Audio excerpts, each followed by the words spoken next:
Harry Potter cu bagheta magică.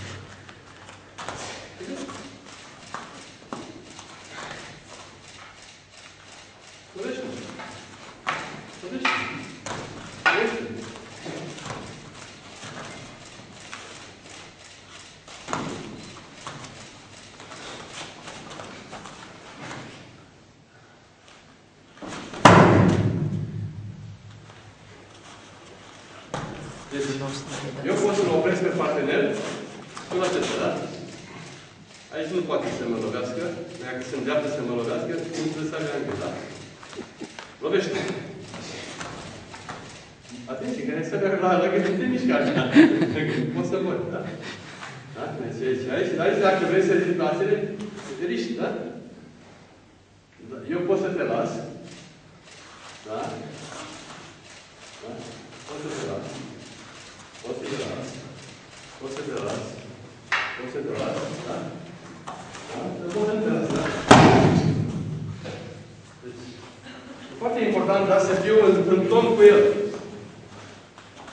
El îți dă ritmul, da? Eu mă scriu ritmul lui, facem amândoi în același ritm, dar mai eu schimb ritmul. Da? Ceea ce surprinde pe cântărețul ăsta. Deci, bun.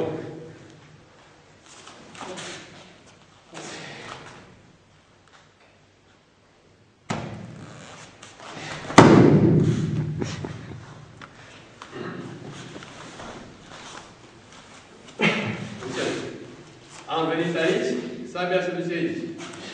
Da? De aici pot să-l lovresc aici, pot să-l întorc aici, pot să-l întorc.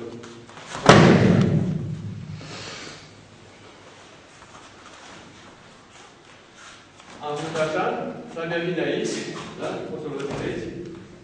Da? Deci e foarte important să nu mă opun.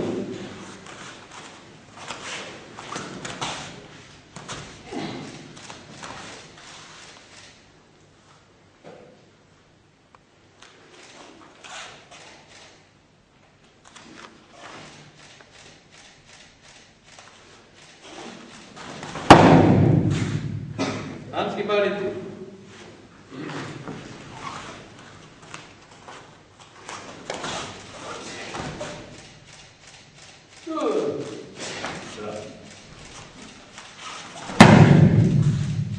Da? Încercăm puțin lucrul ăsta.